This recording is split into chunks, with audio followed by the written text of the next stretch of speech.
um helicóptero caiu, bateu na parte dianteira de um caminhão que transitava pela via. De acordo com o Corpo de Bombeiros, o piloto e o passageiro, que era o jornalista, morreram carbonizados. A queda ocorreu perto do quilômetro 7 do Rodoanel, sentido Castelo Branco. De acordo com a CCR Rodoanel Oeste, que administra o Rodoanel, houve uma terceira vítima também com ferimentos, que é o motorista desse caminhão. O Boechat tinha 65 anos, era apresentador da Rádio Bandeirantes, era apresentador da TV Bandeirantes.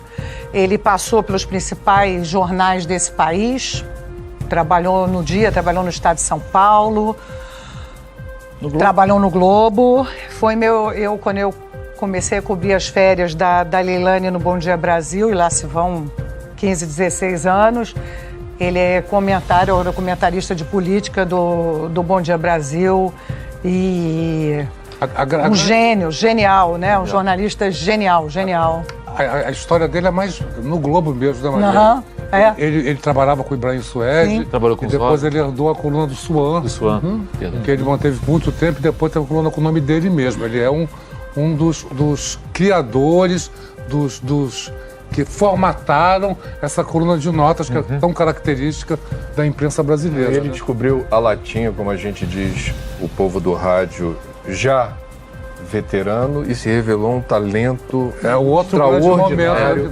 E um momento no rádio que eu queria destacar, ele era valente, aguerrido, corajoso, contundente, mas quando sumiu durante uma semana, sem ninguém saber, nenhum substituto dele disse a razão pela qual ele ficou afastado, quando voltou de livre e espontânea vontade, disse que estava se tratando de depressão.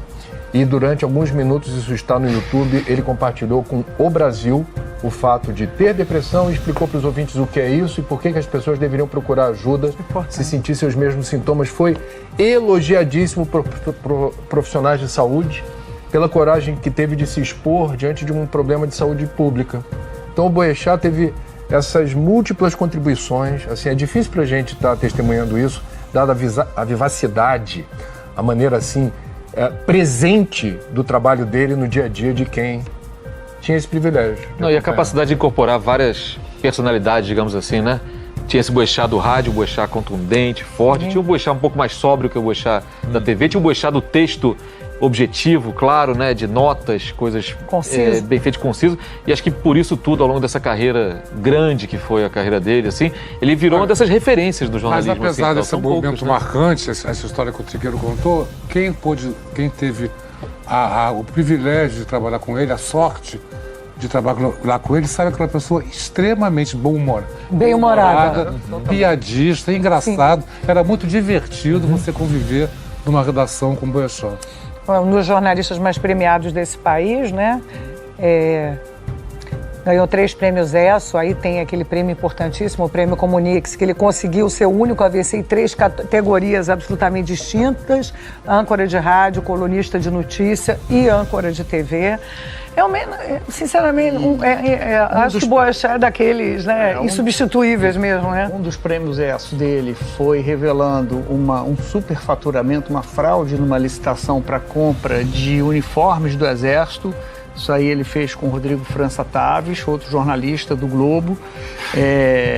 E fora, assim, todo o talento jornalístico tinha esse lado que o Chechel exaltou de bem-humorado. Quando proibiram as redações, proibiram o cigarro nas redações, sabia-se que o mais difícil era sempre tinha uma fumacinha ali. E vinha, era debaixo da mesa do Boechat, sempre Boechat, ele naquela fominha dele de não sair de perto do telefone, de não sair, porque eu acho que o que pode definir melhor o Boechat é assim: nunca deixar de ser repórter. Se ele deixa uma mensagem, nunca deixou de ser repórter. Foi apresentador, ganhou em 3, tem todas as categorias aí.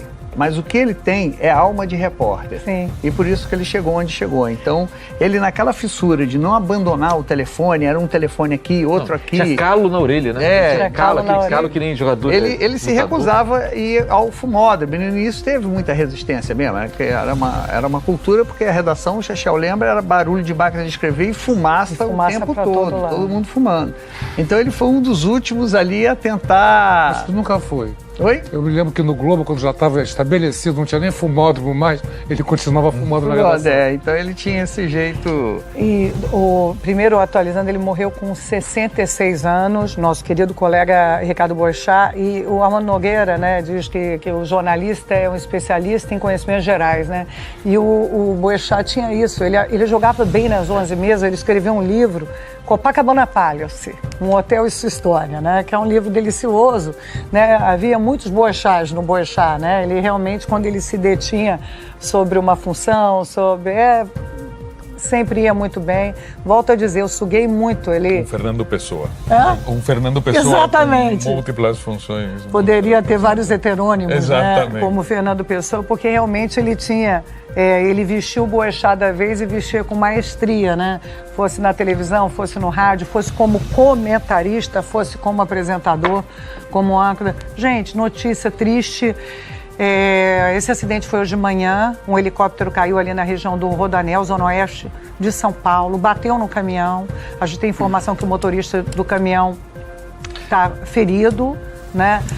Tanto o piloto como o Boechat morreram no momento dessa queda, né? O chamado de socorro foi feito por volta de 12h15.